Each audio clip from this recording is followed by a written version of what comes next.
GB classroom and music চ্যানেলের পক্ষ থেকে দশম শ্রেণীর গণিত ক্লাসের একটি ভিডিও শুরু করছি। অধ্যায় একচল বিশিষ্ট দ্বিঘাত সমীকরণ। এই প্রথম অধ্যায়ে কোষে দেখি, আগের ভিডিওতে আমরা কোষে দেখি 1.1 এর সমস্ত অঙ্কগুলো কমপ্লিট করেছি। আজকে শুরু করব কোষে দেখি 1.2। এই 1.2তে যে অঙ্কগুলো আছে এই অঙ্কগুলো সম্পূর্ণ করার আগে আমরা একটু বিষয়টা একটু বুঝে নিই, একটু দেখে নিই। এই 1.2 এর অঙ্ক করার জন্য সম্পূর্ণ করতে প্রথমেই আমাদের একটি বিষয় সম্পর্কে জানতে হবে, যেটা হলো কি বীজ। বীজ কি? বীজ হলো এমন একটি সংখ্যা যে সংখ্যা দ্বারা কোনো সমীকরণ, তাহলে বীজ, আমরা সমীকরণের বীজ বলতে আমরা কি বুঝি? বীজ হলো সমীকরণের এমন একটি মান যে মান দ্বারা ওই সমীকরণটি সিদ্ধ হয়। তাহলে ব্যাপারটা কেমন আমরা একটু উদাহরণের সাহায্যে আমরা দেখি। আমরা ধরি একটি সমীকরণ x square plus x minus 110 equal to 0। তাহলে এই সমীকরণের বীজ আমাদের বের করতে হবে। এই সমীকরণের বীজ বের করতে গেলে সমীকরণের বীজ কত এটা আমাদের জানতে হলে কি করতে হবে? এই আমরা দেখব এই সমীকরণের বীজ নির্ণয় করার জন্য বা বের করার জন্য এই সমীকরণটিকে প্রথমে মিডল টার্ম করতে হবে। তাহলে এই সমীকরণের যে বীজ বের করার জন্য আমাদের কি করতে হবে? মিডল টার্ম করতে হবে, এবং যে বীজ আমরা পাবো সেই বীজ এই সমীকরণকে সিদ্ধ করবে। কেমন? সেই সমীকরণের যে বীজ, সেই বীজ এক্স এর জায়গায় যদি আমরা বসাই, এক্স এর স্থলে বসালে তাহলে তার মানটি আমাদের কত হবে? 0 হবে। তখনই আমরা বলতে পারবো ওই বীজ দ্বারা সমীকরণটি সিদ্ধ হয়েছে। তাহলে এটা সেই বীজ বের করার জন্য আমরা কি করব? প্রথমে আমাদের এক্স স্কোয়ারের সহগ এবং ধ্রুবক পদ যেটি আছে তাদের গুণফল নির্ণয় করতে হবে। নির্ণয় করার পরে আমরা করি এক্স স্কোয়ারের সহগ কিছুই নেই, মানে 1, এবং ধ্রুবক পদ 110 গুণফল করলে আমাদের 110। এই 110-এর মিডিল টার্ম যখন আমরা করব 2 দ্বারা দিলে পরে 5, আবার আমাদের 5 দ্বারা যাবে 11। এবার আমরা যে তিনটি সংখ্যা 2, 5, 11 পেলাম, এদের গুণফলের মাধ্যমে এমন দুটি সংখ্যা আনতে হবে যাদের যোগফল অথবা বিয়োগফল এক্স এর সহগ হয়। আমাদের এখানে এক্স এর সহগ কত আছে? 1। তাহলে কেমন হবে? এই তিনটি সংখ্যার মাধ্যমে এমন আনতে হবে যাদের সহগ, যোগফল এবং বিয়োগফল 1।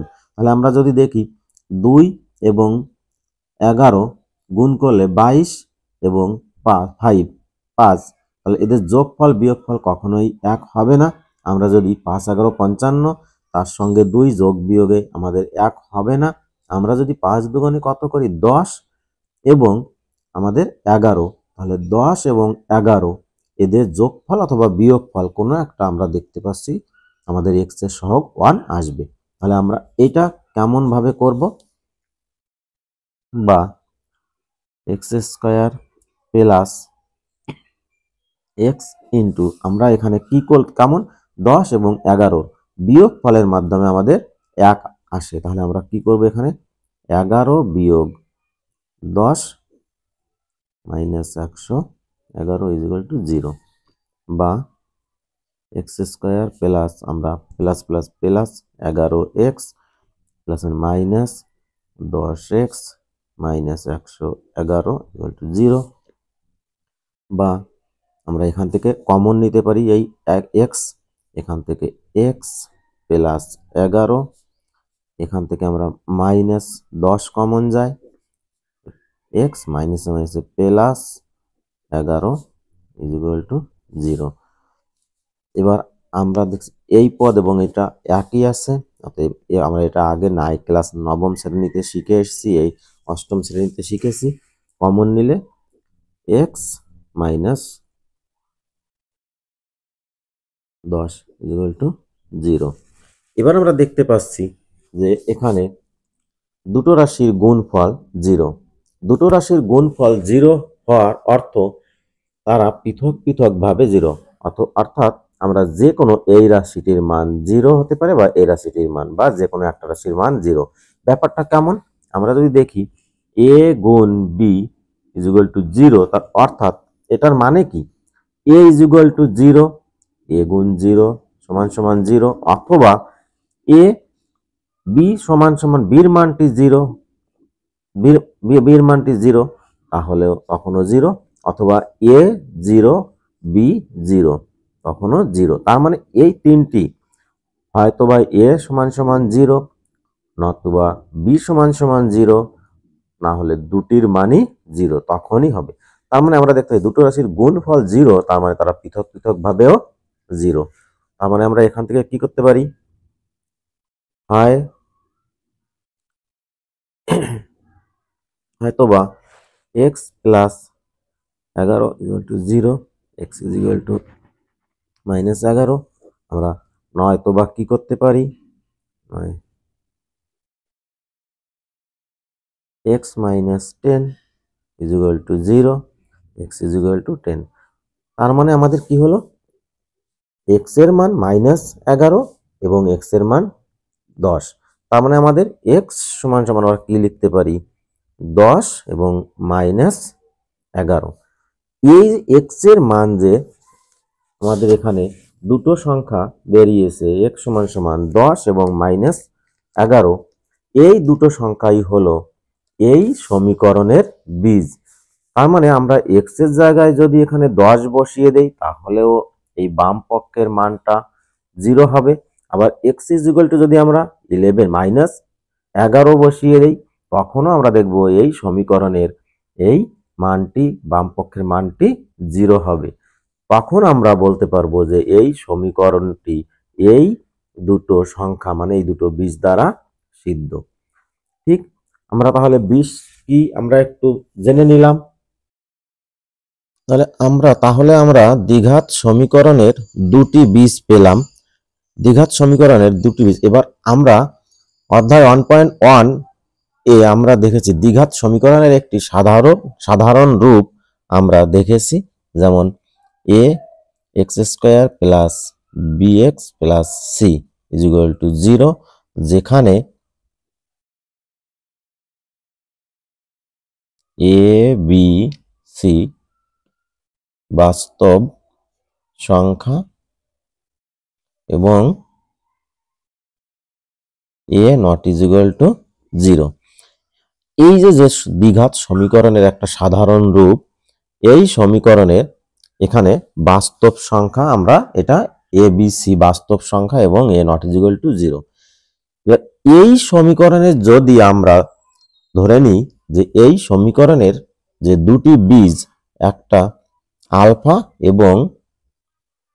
এবং অন্যটি বিটা, তাহলে আমরা একটা এই সমীকরণের সাধারণ কিছু সম্পর্কে আমরা জেনে নেব। যেমন আলফা প্লাস বিটা, এটা সর্বদাই আলফা প্লাস বিটা সমান সমান কি হবে, মাইনাস আলফা প্লাস বিটা সমান সমান হবে মাইনাস এখানে যে আছে এক্স এর সহগ, তাহলে মাইনাস এক্স এর সহগ এবং নিচে হবে এক্স স্কয়ারের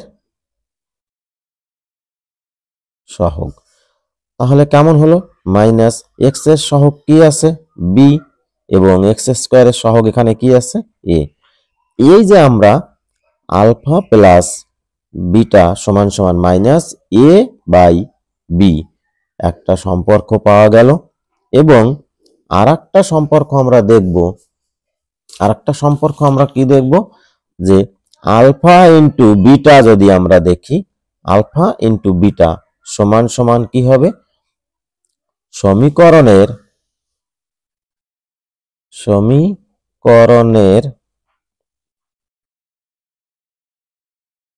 ধ্রুবক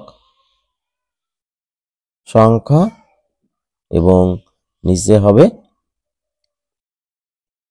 এক্স স্কয়ারের সহগ। তাহলে কেমন হচ্ছে? ধ্রুবক সংখ্যা এখানে কি আছে সমীকরণে? ধ্রুবক সংখ্যা সি এবং এক্স স্কয়ারের সহগ এ। তাহলে আলফা ইন্টু বিটা সমান সমান সি বাই এ। তাহলে এখানে আমরা আরেকটা সম্পর্ক পাওয়া গেল। তাহলে আমাদের সাধারণ দ্বিঘাত সমীকরণের যে একটা সাধারণ রূপ, সেখান থেকে আমরা দুটো সম্পর্ক দেখলাম। আলফা প্লাস বিটা মানে যে বীজদ্বয়ের যোগফল আলফা প্লাস বিটা সমান সমান মাইনাস বি বাই এ, এবং বীজদ্বয়ের গুণফল আলফা ইন্টু বিটা সমান সমান সি বাই এ। এই সমীকরণ দুটিকে সবসময় মনে রাখতে হবে। এই সমীকরণের উপর ভিত্তি করে আমরা অনেক অঙ্ক করতে পারবো। তাহলে এবার আমরা 1.2 এর অঙ্কগুলো একটু সমাধান করি, দেখি। আমাদের প্রথমেই 1.2 এ এক দাগে আছে, নিচের প্রতি ক্ষেত্রে প্রদত্ত মানগুলি প্রদত্ত দ্বিঘাত সমীকরণের বীজ কিনা যাচাই করে লিখি। একেই আছে আমাদের কি x square plus x plus 1 is equal to 0, যার দুটি বীজ দেয়া আছে 1 ও -1। এবার আমাদের দেখতে হবে এই 1 ও -1 এই সমীকরণের বীজ কিনা। তার মানে এই সমীকরণের এক্স এর জায়গায় 1 বসিয়ে এক্স এর জায়গায় 1 বসিয়ে দেখতে হবে যে বাম পক্ষ শূন্য হচ্ছে কিনা, আবার এক্স এর জায়গায় -1 বসিয়ে দেখতে হবে যে শূন্য হচ্ছে কিনা। তাহলে এটা আমাদের একটু লিখে করতে হবে। আমি লিখে ফিরে আসছি। তাহলে সমীকরণে এক্স ইজিক্যাল টু 1 এই বাম পক্ষে বসিয়ে পাই। তাহলে আমরা সমীকরণে বাম পক্ষে 1 বসাই, এক্স আছে। তাহলে কি এক্স এর জায়গায় 1 স্কয়ার প্লাস এক্স, এক্স সমান সমান 1 প্লাস 1, আমরা সমান সমান 1 স্কয়ার মানে 1 এবং প্লাস 1 সমান সমান 3। অবশ্যই এটা নট ইজিক্যাল টু 0, তার মানে আমাদের বাম পক্ষ সমান সমান 0 হচ্ছে না।